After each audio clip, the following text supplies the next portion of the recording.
There are truths that hurt. And then there are truths that end negotiations. And this was the second kind. It didn't arrive through confession or confrontation, but through something verifiable and external. Something that collapsed every remaining excuse instantly. In that moment, the story stopped being private. Calm coordination gave way to visible panic. Explanations contradicted themselves. Silence became impossible. This wasn't betrayal anymore, it was exposure. And once that truth existed outside anyone's control, there's a version of adulthood where everything looks finished. Not because it's complete, but because no one is checking it anymore. And that's usually when the damage starts. From the outside, the life looked solid: long marriage, separate careers that didn't interfere with each other, a house that ran on routine instead of conversation. But stability has a way of numbing curiosity. Days passed cleanly, predictably, without friction, and that absence of friction felt like success. Work filled most of the silence, not because anything was wrong, but because nothing demanded attention loudly enough to interrupt the rhythm. That's the danger of grown-up life. You're trained to believe that if something isn't actively falling apart, it must be holding together. Small shifts didn't register as warnings, they registered as efficiency. Fewer shared meals became normal. Late nights stopped requiring detail. Questions that once came naturally started to feel unnecessary, even intrusive. Like asking them would create problems instead of prevent them. Trust quietly stopped being something maintained and became something assumed. And assumption is where attention goes to die. The unsettling part, looking back, isn't that the signs were hidden, it's that they were visible and still felt harmless. There were moments that should have slowed everything down. Tiny pauses where something didn't quite line up. Like realizing a story had changed slightly or noticing how easily explanations arrived before questions were even asked. And slowly, without realizing it, the balance shifted. One side of the relationship kept relaxing into certainty, while the other seemed to require less and less transparency to function. Comfort stopped being shared and started being uneven. That's when stability quietly changes purpose, not to protect both people, but to make sure nothing gets questioned. The relationship no longer felt fragile, which meant it no longer felt worth inspecting.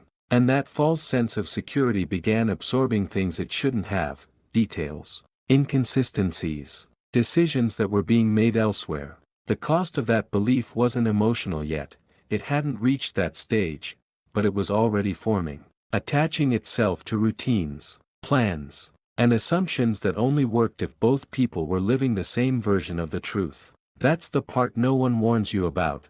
When something is wrong long enough without resistance, it doesn't stay small, it organizes itself, and by the time you feel certain enough to look closely, you're often not discovering a problem, you're discovering how long you've been out of the loop. Because the real danger isn't that stability makes you blind, it's that it gives someone else the freedom to move without being seen. And you don't realize that's happening until the silence starts costing you something you can't easily recover. Distance doesn't usually feel like loss at first. It feels like efficiency, like adulthood working as advertised. The changes arrived quietly, spaced far enough apart that none of them demanded resistance. Schedules shifted, explanations shortened, availability became conditional in ways that sounded practical, even admirable. There was always a reason ready before a question could fully form, and that speed slowly trained the mind to relax instead of doubt. Adults respect competence, and when someone appears to be managing everything smoothly, you stop checking where the effort is actually going. Conversations ended earlier, not with tension but with convenience. Plans were made closer to the moment, details filled in later, and flexibility was framed as trust. Pushing back felt immature, almost accusatory, especially when nothing was visibly broken. The fear wasn't abandonment, it was becoming the insecure one, the person who disrupts stability by asking for reassurance they shouldn't need anymore. That fear kept things calm, and calm kept things unquestioned. What took longer to register was that these adjustments only ever moved one way. Independence expanded unevenly. One life began requiring less explanation, less coordination, less permission, while the other quietly adapted, absorbed, and compensated in the name of being reasonable. At first, it felt like growth, but growth is supposed to pull two people forward together, and this didn't. Certain details stopped appearing naturally in conversation. Certain decisions arrived already finalized, not hidden, just already done. And because nothing was being asked, nothing was technically being withheld. That logic is what makes this stage dangerous. You tell yourself adults don't monitor each other's lives. They respect boundaries, even when respect quietly turns into exclusion. The moments that linger aren't dramatic. They're forgettable at the time. A story retold with a detail missing. A reaction that doesn't quite match the situation. A sudden sense that agreement is no longer required for things that used to be shared. None of it crosses a line, which makes confronting it feel unnecessary, even embarrassing.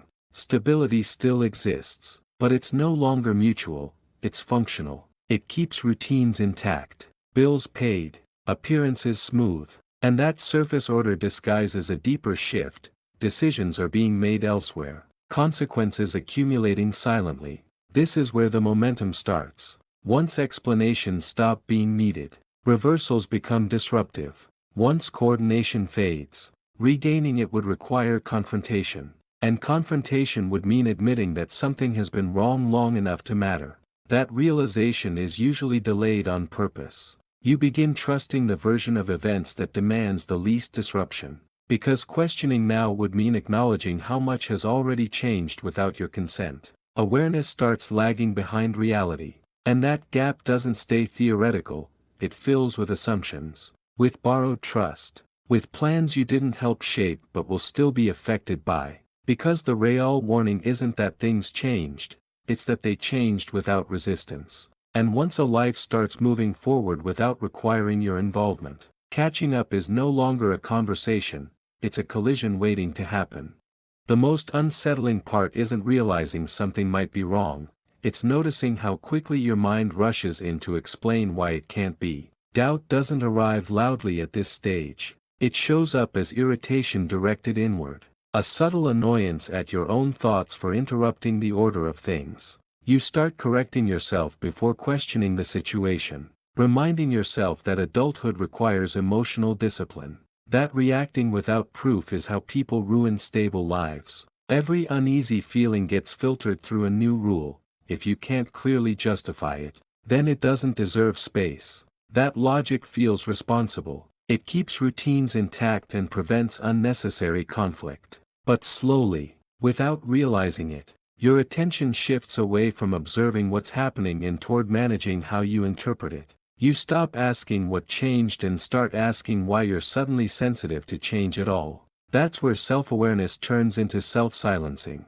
Moments that once would have triggered curiosity now trigger internal lectures instead. You replay conversations not to understand them, but to soften them. You remind yourself how capable the other person is. How unfair it would be to project uncertainty onto someone who seems to have everything handled. Doubt gets reframed as insecurity, and silence starts feeling like maturity. The danger is that this process doesn't stay neutral. Each time you override your instincts, you reinforce a quiet hierarchy where your awareness ranks below their convenience. You begin editing your expectations to fit a reality you no longer influence. That's when the cost shifts from emotional to practical. You hesitate before asking questions, not because you don't want answers, but because you sense that answers would demand decisions you're not prepared to make. Clarity starts to feel expensive. You tell yourself that waiting is safer. That time will either confirm your fears or dissolve them.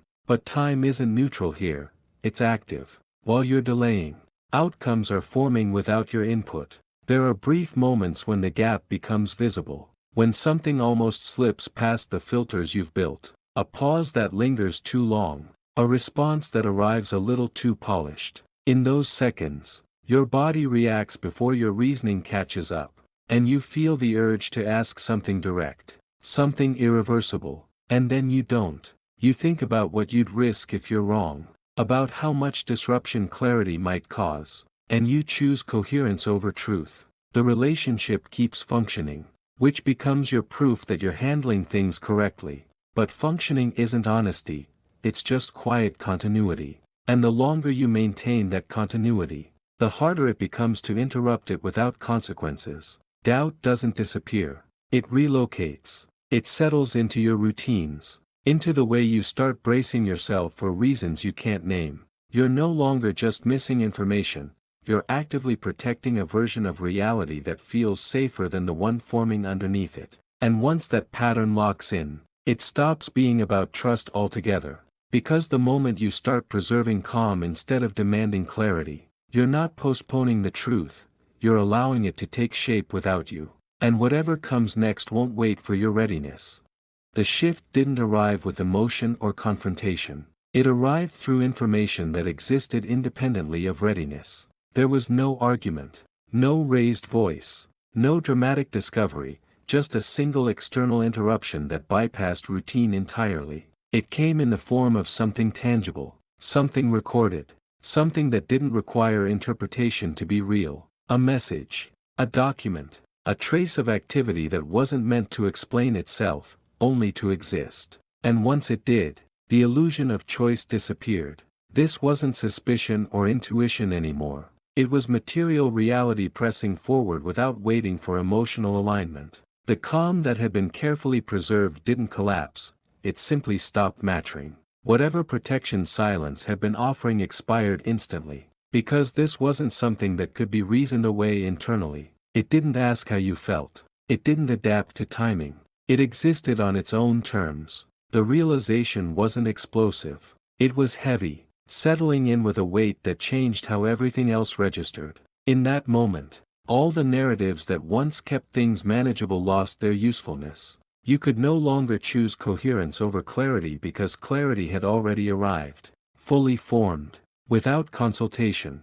The consequences of earlier hesitation surfaced all at once, not as regret, but as restriction. Options quietly disappeared. The ability to process this privately, slowly, on your own terms, was gone. Whatever had been unfolding in the background had now crossed into a space where it could no longer be contained by trust, patience, or internal discipline. The most unsettling part was how ordinary the delivery was. No build-up, no warning, just something undeniable placed directly in front of you, forcing a recalibration of everything that came before it. This wasn't a moment that invited emotional reaction, it demanded logistical awareness. You weren't being asked what you felt. You were being forced to recognize that decisions had already been made without your involvement, and they were now shaping outcomes you hadn't agreed to. The delay you believed you were choosing turned out to be time someone else had already used. That's when finality set in, not because everything was suddenly known, but because enough was known to make uncertainty unsafe. From that point forward, nothing could return to how it functioned before. Routine could no longer absorb the strain, and silence could no longer disguise momentum. The question was no longer whether something was wrong, it was how long it had been wrong without needing your awareness. And that realization arrived carrying consequences that could no longer be postponed. Because once an external truth forces its way into your life, waiting stops being a strategy and becomes a liability, and whatever comes next will move forward with or without your consent.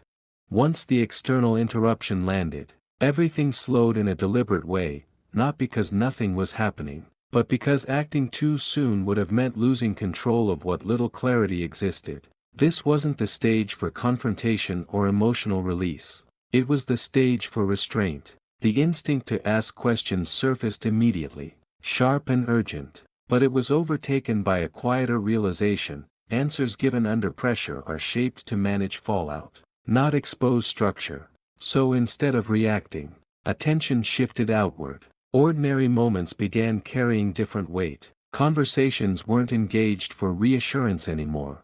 They were listened to for architecture. Details that once blended into routine started standing apart, not as proof yet, but as alignment. Timing mattered. Language mattered. What was offered freely versus what only appeared when prompted mattered. Nothing was challenged, and that lack of resistance created a controlled environment. The calm that had once protected ignorance was now being used to preserve visibility. This wasn't passive waiting, it was positioning.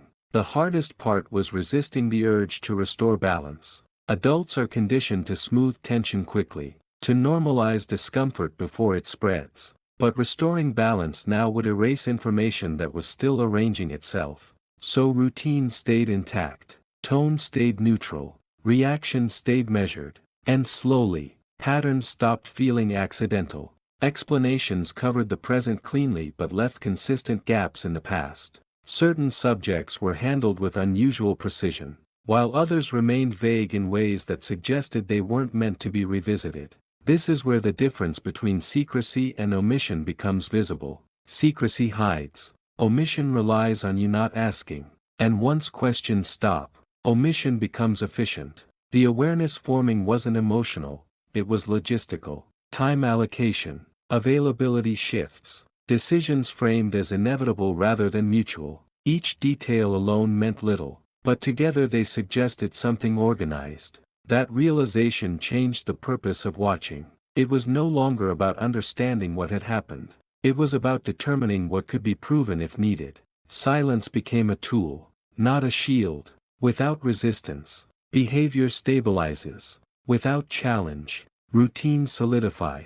And once routines solidify, they leave trails. The unsettling part wasn't what was being noticed, it was how practiced it all felt. This wasn't improvisation. It was maintenance. Whatever had been set in motion had survived long enough to require upkeep. And that understanding introduced a new pressure. Observation couldn't remain neutral forever. Watching was buying time, but time had to be spent intentionally. Because once patterns become clear enough to document, the next step is no longer emotional, it's strategic. And that's when you realize you're not just observing to understand anymore, you're observing to decide exactly when and how. This stops being quiet. There's a moment when watching turns from patience into responsibility, and it usually happens without a conscious decision. You don't wake up planning to gather proof. You simply realize that too many things now depend on accuracy. Memory isn't enough anymore. Patterns are forming, and patterns require confirmation, not interpretation. What's unsettling is how easily the environment begins cooperating once you stop interfering. Information doesn't need to be forced when routines are left untouched. Details surface naturally when no one feels watched. That's when you notice how often certainty has been replaced with assumption. Dates that used to be remembered precisely now blur. Stories stay consistent in tone but inconsistent in sequence. Nothing dramatic, just small discrepancies that only exist if you're paying attention. You tell yourself you're not looking for anything specific. And that's mostly true. You're just making sure you're not wrong.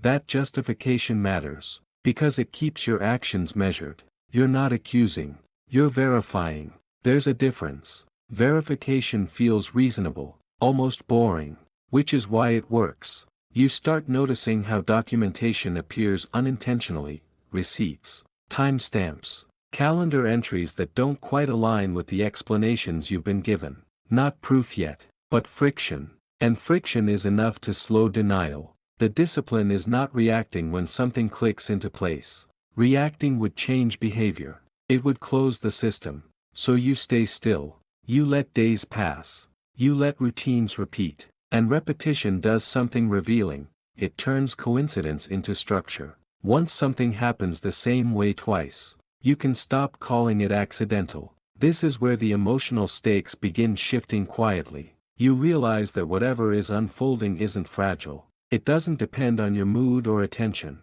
It's operating independently, which means it's resilient. That realization is heavier than anger. Anger suggests a rupture. Resilience suggests planning. And planning implies foresight. The awareness forming now isn't about betrayal, it's about scope. You begin to understand that this isn't a single decision gone wrong, but a series of decisions made comfortably, repeatedly, without anticipating resistance. That's when restraint becomes harder to maintain, not because you want answers, but because you understand what answers will require. Once certainty replaces suspicion, neutrality stops being neutral. You're no longer just protecting yourself emotionally, you're managing risk. You start thinking in terms of exposure. What could be denied? What could be explained away? What would stand on its own without your interpretation? That's not a place most people expect to find themselves in a relationship. It feels procedural, almost cold. And that's what makes it effective. Emotion clouds timelines. Documentation doesn't. The weight of this phase comes from its clarity. You're no longer unsure. You're just unfinished. There's still information missing. Still connections forming. But the direction is set. The future version of this moment is already obvious. The only variable left is timing. And timing matters. Because acting too early gives away leverage, while acting too late increases damage. That calculation changes how you move through everyday life. You start preserving evidence without labeling it as such. You take note, not notes. You remember precisely, not emotionally. And with each quiet confirmation, something irreversible takes shape, not the confrontation, but the understanding that whatever happens next will not be a misunderstanding. Because once you stop asking whether something is wrong and start determining how long it's been organized, the question is no longer if you'll act, it's how much more you'll allow to solidify before you do. There's a subtle but permanent shift that happens when suspicion quietly expires. It doesn't vanish, it resolves. The questions stop circling because they've landed somewhere solid. What remains isn't shock or disbelief, but a calm certainty that feels almost foreign after so much restraint. You're no longer trying to interpret behavior. You're recognizing it. The patterns you've been tracking no longer need reinforcement, they sustain themselves. At this point, denial isn't tempting anymore, because denial would require ignoring information that now repeats without effort. The most unsettling realization isn't what you've learned, but how little effort it now takes to see it. Everything continues functioning on the surface, which creates a strange dissonance. The relationship still moves through daily rituals, still exchanges words, still performs normalcy convincingly, but underneath that performance, something has settled into place. Certainty doesn't demand reaction, it demands recalibration. You begin adjusting how much you reveal, how much you rely, how much you assume will be shared, not out of spite, but out of precision. Emotional investment starts narrowing, not because you're detaching, but because you're reallocating attention towards stability that doesn't depend on trust alone. This is the stage where restraint becomes heavier than confrontation. You realize that saying nothing is no longer about waiting, it's about choosing the conditions under which reality will eventually surface. That awareness sharpens everything. You notice how consistently your absence from decisions goes unremarked. How plans adapt smoothly without requiring explanation. How outcomes arrive fully formed, as if consensus were never part of the equation. That realization reframes the past. Moments that once felt ambiguous now align cleanly. And alignment brings its own weight. You begin recognizing that whatever has been happening didn't start recently. It simply reached a level where it no longer needs concealment. That's a different kind of betrayal. One rooted in comfort rather than impulse. It suggests not a lapse, but a system. And systems don't collapse from emotion. They respond to disruption. The problem is that disruption carries cost. Once certainty replaces suspicion, you understand that reacting impulsively wouldn't restore balance. It would only expose how long the imbalance has been allowed to function. That understanding forces a difficult discipline. You continue participating just enough to avoid alerting the system, while internally disengaging from assumptions that no longer apply. You stop expecting mutuality where there is none. You stop interpreting silence as neutrality, and you stop believing that honesty will appear on its own timeline. Certainty changes the question entirely. It's no longer about what's happening. It's about what must be done without creating additional damage. And that calculation is sobering. It removes the fantasy of emotional resolution and replaces it with something colder but clearer. You're not preparing for an argument, you're preparing for consequences. Because once you reach certainty, the truth doesn't feel explosive anymore. It feels settled. And settled truths don't ask for attention. They wait for execution. That's when you realize the next move won't be about confrontation or closure, it will be about control. And whether you regain it before everything finishes rearranging itself without you. Certainty has a way of changing how you hear other people, especially the ones who've been close to the situation without ever standing inside it. Once the pattern is clear, conversations that used to feel neutral begin revealing something else, not information, but positioning. Casual remarks carry undertones they didn't have before. Reactions arrive a second too late or a little too carefully. Nothing incriminating. Nothing direct, just enough to suggest awareness without responsibility. You start noticing how often names are avoided, how certain topics get redirected smoothly, how concern shows up only after something is already decided. It becomes obvious that some people aren't surprised by what you're slowly piecing together. They're cautious. And caution is rarely born from ignorance. This is where the realization turns heavier. Betrayal is easier to process when it feels isolated. It becomes more complex when it's distributed. You begin replaying old interactions with this new context in mind. And suddenly things align that never seemed important before. Advice that felt generic now reads like containment. Reassurance that felt supportive now sounds like stalling. You recognize the pattern of people who don't want to be involved but don't want to be exposed either. They're not lying outright. They're just managing proximity. That distinction matters, because it explains the silence without excusing it. The hardest part is how reasonable everyone appears. No one seems malicious.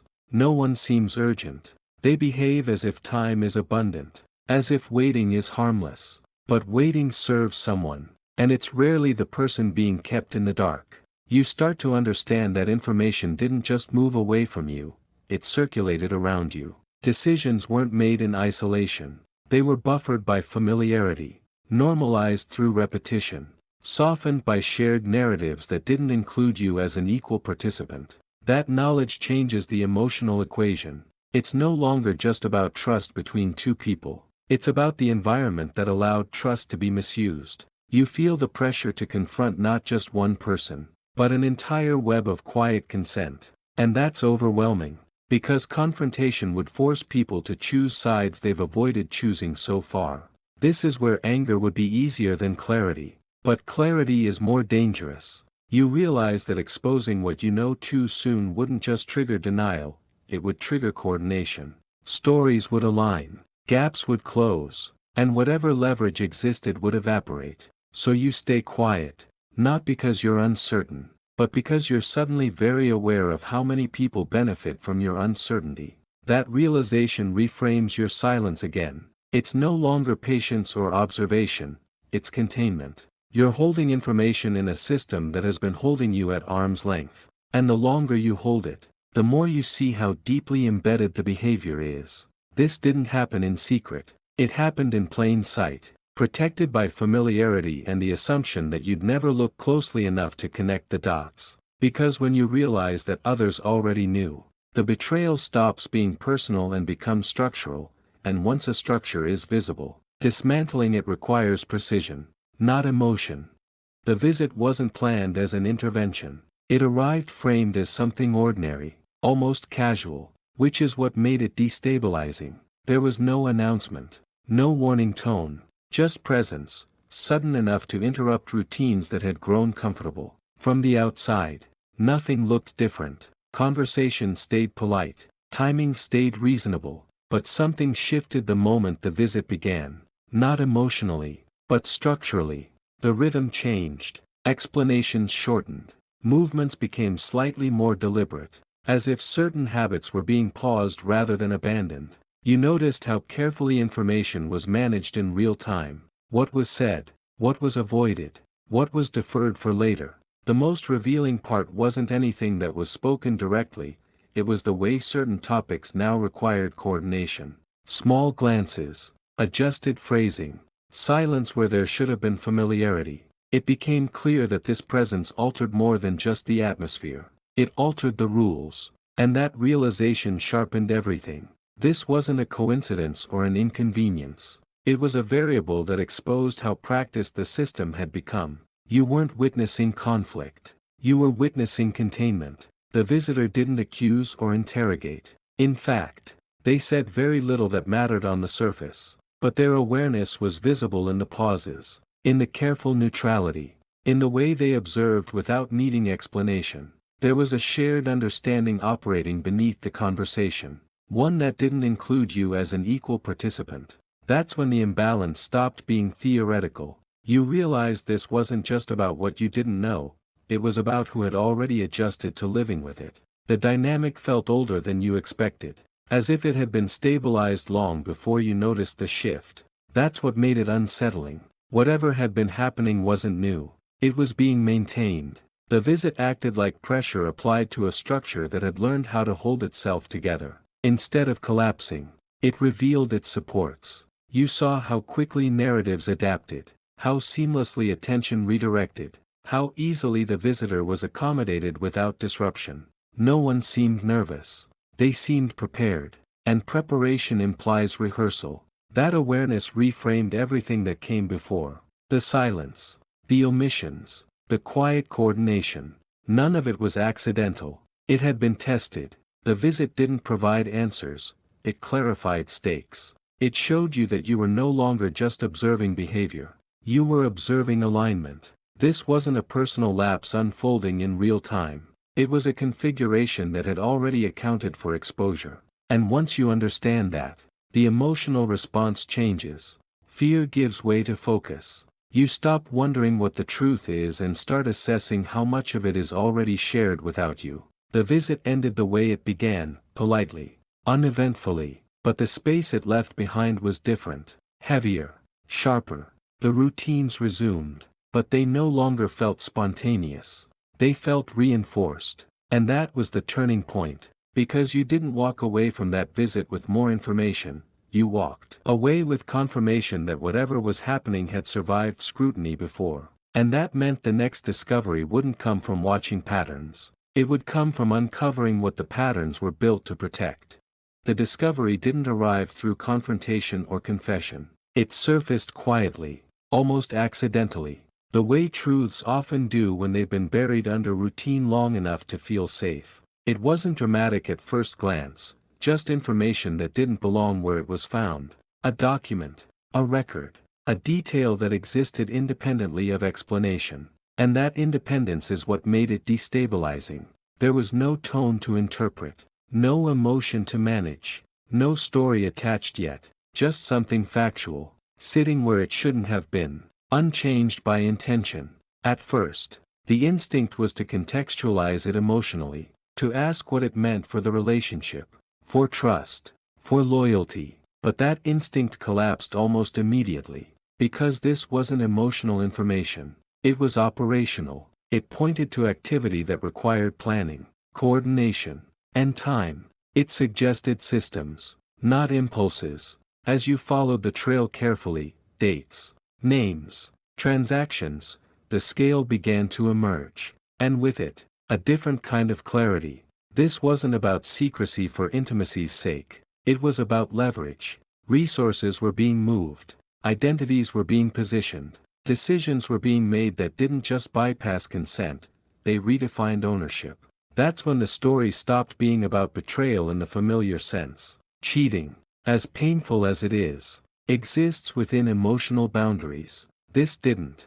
This reached into finances, obligations, and future assumptions that had been treated as shared by default. The realization landed cold. The relationship hadn't just been compromised. It had been used as infrastructure. Stability wasn't a side effect, it was a tool. The routines you thought were neutral had enabled access. The trust you believed was mutual had created opportunity. Suddenly, earlier moments rearranged themselves into something coherent. The omissions weren't about avoiding conflict, they were about avoiding detection.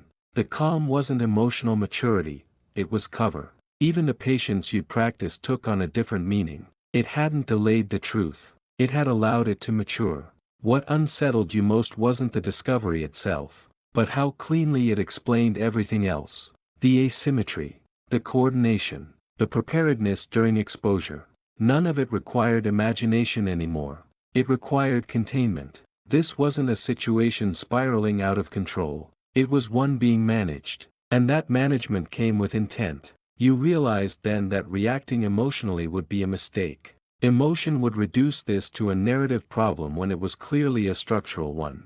This required a different response. One that acknowledged that whatever you were facing had implications beyond the personal, implications that could outlast anger and apology combined. The weight of that understanding settled slowly, replacing shock with calculation. You weren't looking at a single revelation. You were looking at a framework that had been operating quietly alongside your life. And frameworks don't unravel from disbelief. They unravel when pressure is applied in the right places. Because the moment you realize the betrayal wasn't about desire but about control, the question stops being how you feel, and becomes how much of your life has already been rearranged without your consent. The next shift didn't come from digging deeper, it came from understanding how many layers had already been working together. Once the discovery reframed everything, it became impossible not to see the structure beneath it. This wasn't a single operation running quietly on the side. It was coordinated. The information you now had didn't stand alone, it connected. Names that once felt peripheral suddenly mattered. Interactions that seemed casual revealed intent when viewed through this new lens. What emerged wasn't just deception, it was collaboration. And that's where the weight truly landed. This wasn't someone acting alone and hiding it out of fear or shame. This was a partnership that relied on alignment, planning, and mutual benefit. The affair, if it could even be called that anymore, wasn't the center, it was the access point. Emotional proximity had been leveraged into operational trust, and that trust had been shared outward. The realization was slow, deliberate, and undeniable.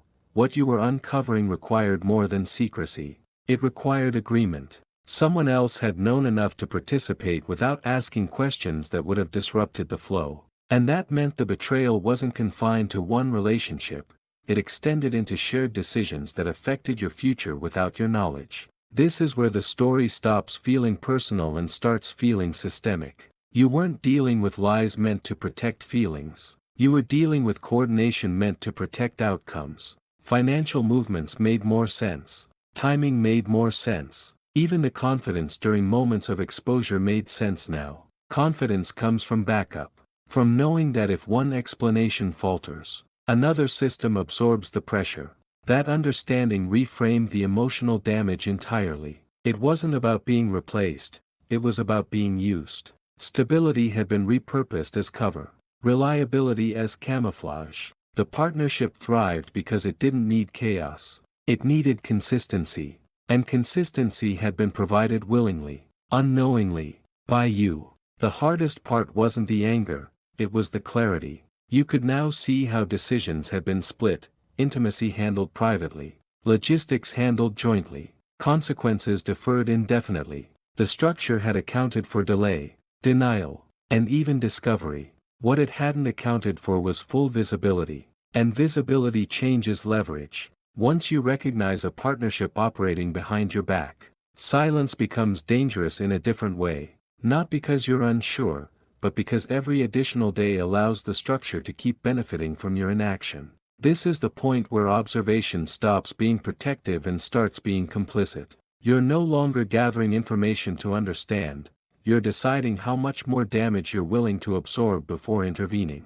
The board has changed. There are no neutral moves left. Whatever happens next will force alignment, either theirs or yours. Because once you see that the betrayal wasn't a secret but a shared strategy, the question isn't whether you confront it, it's whether you do so on your terms. Or after everything valuable has already been divided without you.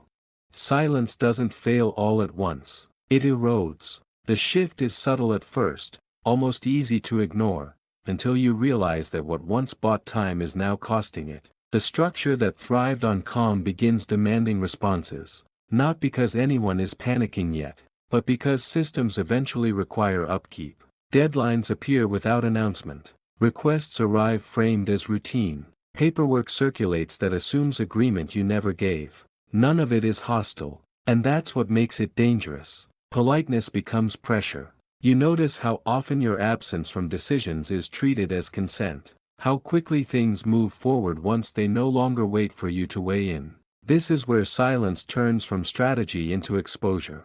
The awareness isn't emotional anymore, it's procedural. Something has entered motion that doesn't care how carefully you've been watching. A form needs a signature. An account requires confirmation. A timeline advances whether you're ready or not. And suddenly, choosing not to act becomes an action with consequences. That's when the human friction finally surfaces. There's a moment, small, unremarkable on the outside, where hesitation almost wins. You consider letting it pass, just to avoid escalation, just to keep the surface intact a little longer. But the cost of that hesitation becomes visible immediately. A detail that can't be undone, a condition that locks in if left unchallenged. It's not dramatic, but it's decisive. Silence has lost its leverage. The system no longer needs your cooperation to function. It only needs your non-interference. That realization forces a recalibration. You begin responding,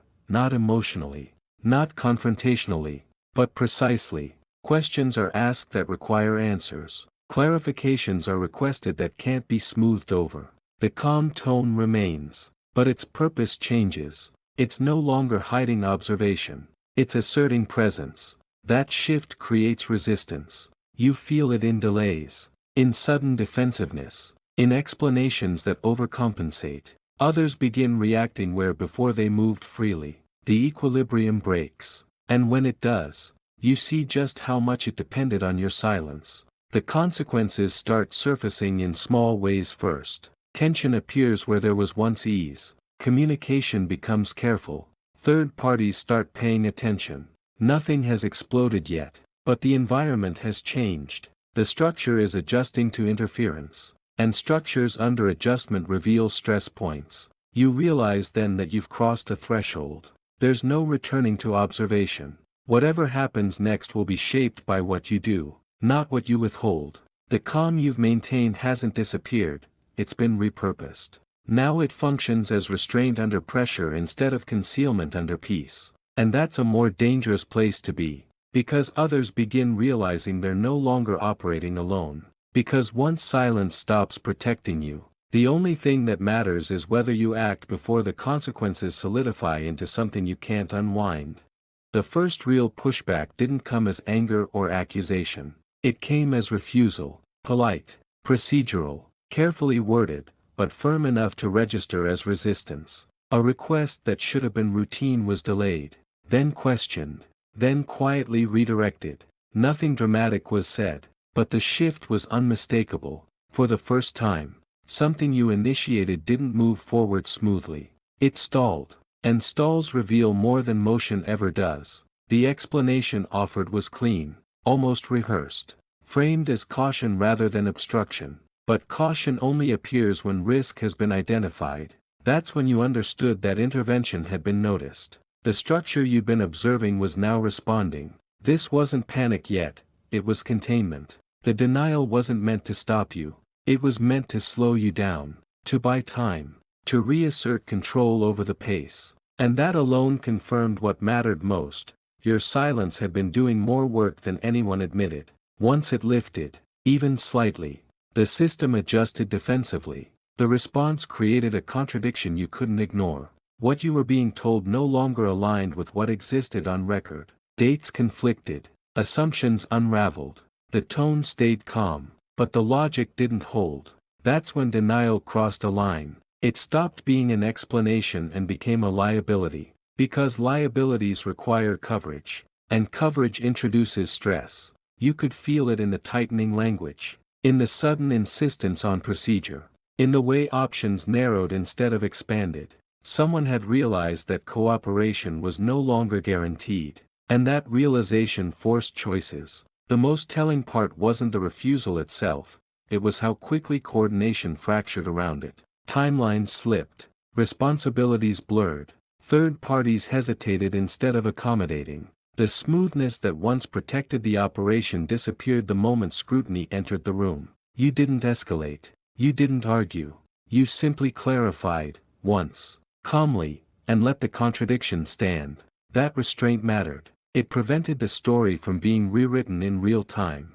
Others now had to respond to facts instead of assumptions. And facts don't bend quietly. The environment shifted almost immediately. Communication became cautious. Language softened where it had once been confident. You could sense calculation replacing certainty. This wasn't chaos yet, but it was instability, and instability is contagious. Systems built on alignment struggle when alignment breaks unevenly. Someone was now exposed to risk they hadn't planned for. The denial had failed to restore control. It had advertised vulnerability instead. That's when the balance tipped. You weren't forcing action, but action was being forced around you. The refusal didn't end the process, it changed its shape. It moved things out of private management and into spaces where narratives had to survive contact with records, timelines, and accountability.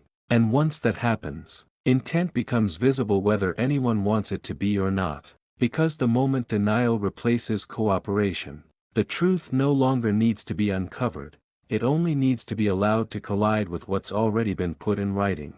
Once denial entered the process, control didn't disappear, it fragmented. What had been coordinated now required maintenance. And maintenance under pressure is where systems begin to show strain. Responses slowed. Decisions that once moved decisively now hesitated. As if waiting for alignment that no longer existed. The calm confidence that had carried everything forward was replaced by caution. And caution has a way of exposing priorities. You noticed how quickly responsibility started shifting. How certain questions were redirected instead of answered. How language softened to avoid commitment. None of it looked like collapse, but it felt unstable, and instability changes behavior. People begin protecting themselves instead of outcomes. The first cracks appeared in communication.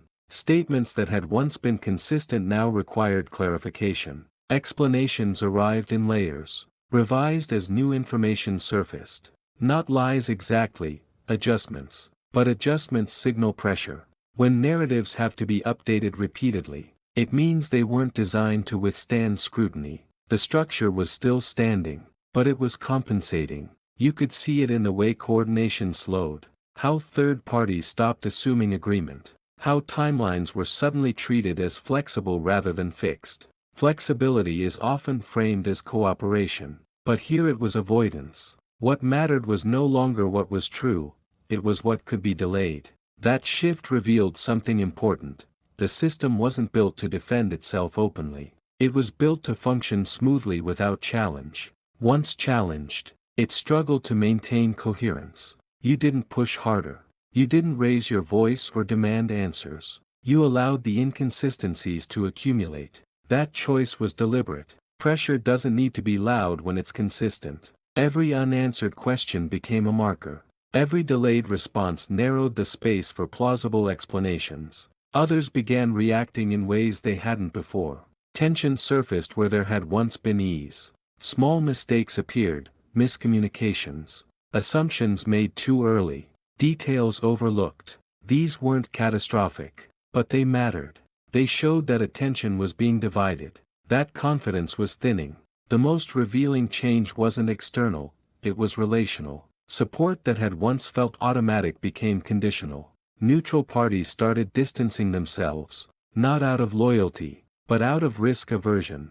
No one wanted to be attached to something that might require explanation later. That's how structures weaken, not through attack, but through abandonment. The moment people stop covering for coherence, collapse becomes a matter of time. You could sense the urgency building on the other side. Even as everything was presented as under control, messages arrived more frequently, phrased carefully. Requests were framed as collaboration, but they carried an edge of necessity. The system was asking for relief, and that's when you understood the leverage had shifted. Not because you'd exposed everything, but because exposure was now possible. The structure had lost its invisibility, and invisibility had been its greatest asset. From here on, every move would matter more. Every response would either stabilize what remained or accelerate its failure. There was no neutral ground left, because once a structure starts cracking, it doesn't need to be pushed, it just needs to be left without support long enough for gravity to finish the work.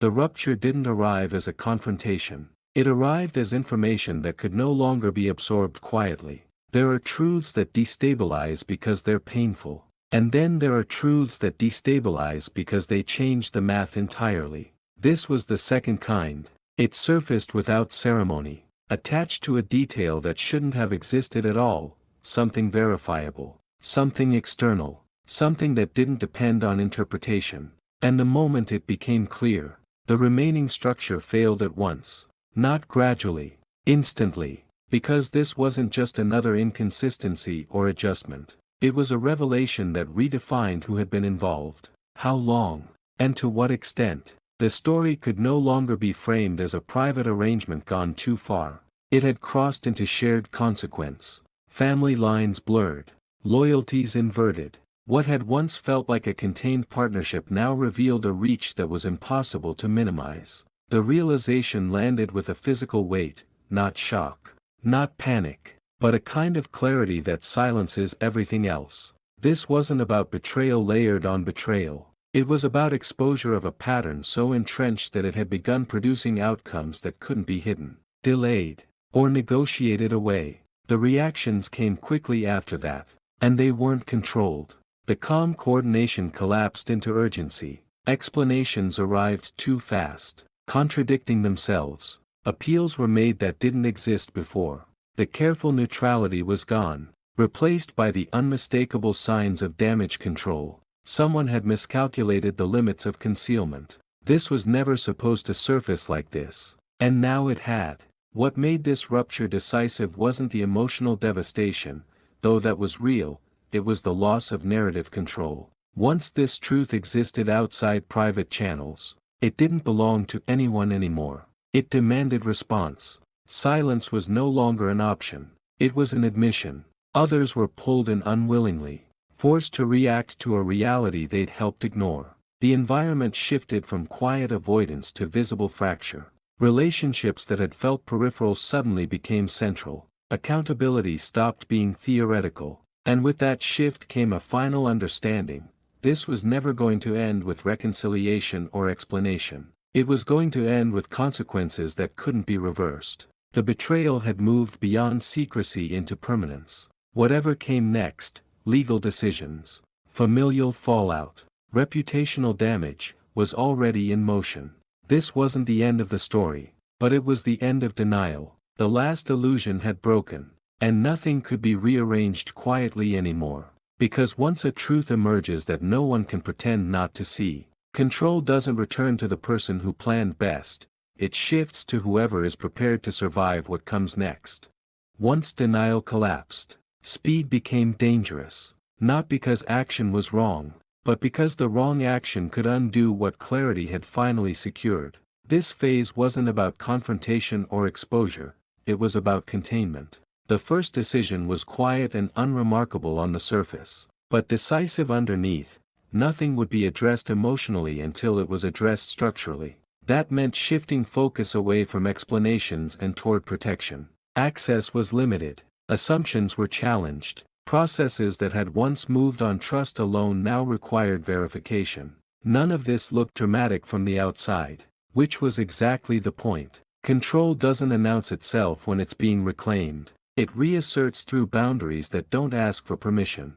The environment reacted almost immediately. Requests became urgent. Communication turned inconsistent. What had once been confident now felt rushed, as if time had suddenly become an enemy. That change confirmed the effectiveness of restraint. You weren't escalating, you were interrupting momentum.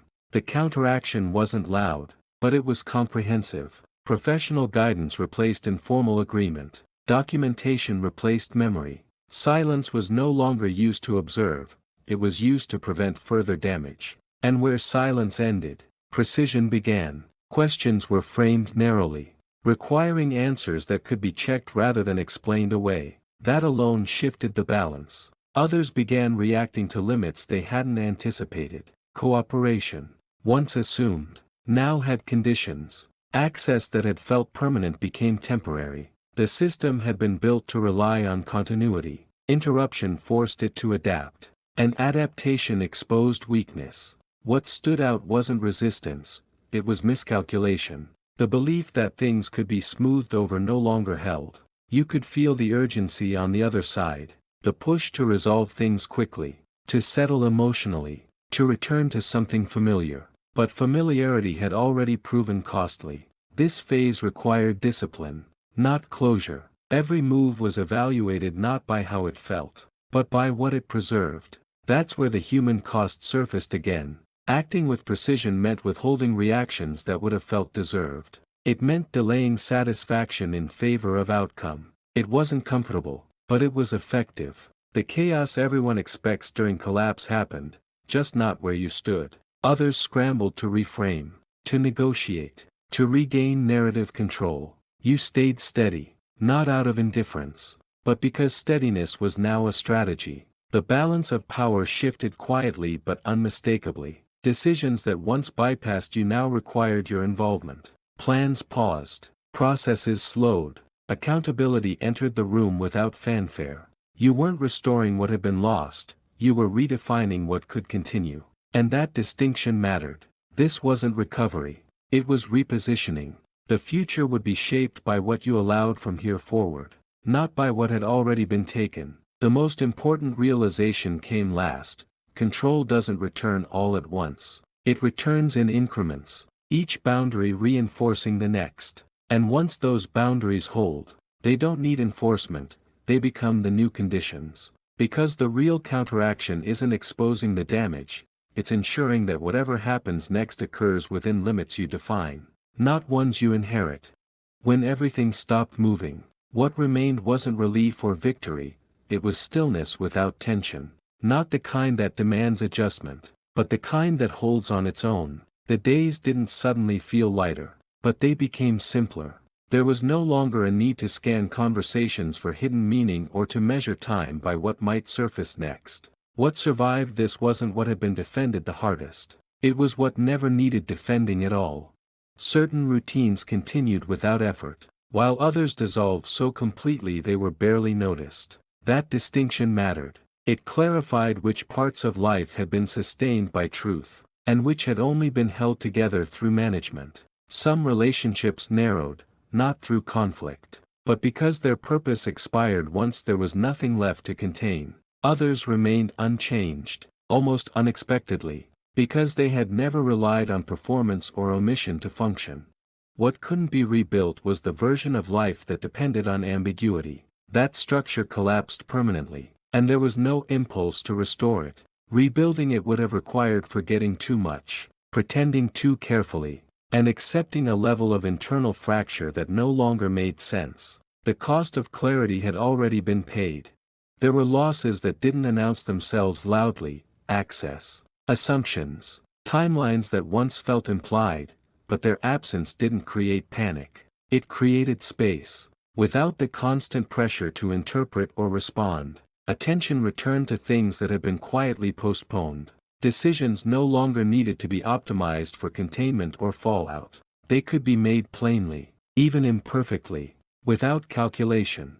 The identity that remained wasn't sharper or stronger than before, just more accurate. It didn't revolve around anticipation or readiness. It wasn't shaped by reaction. It existed without needing an opposing force to define it. Looking back, the most unsettling realization wasn't what had been taken or threatened, but how much energy had once gone into preserving structures that no longer mattered once exposed. That energy didn't return all at once, but it did stop leaking. The story didn't close with resolution. It closed with alignment.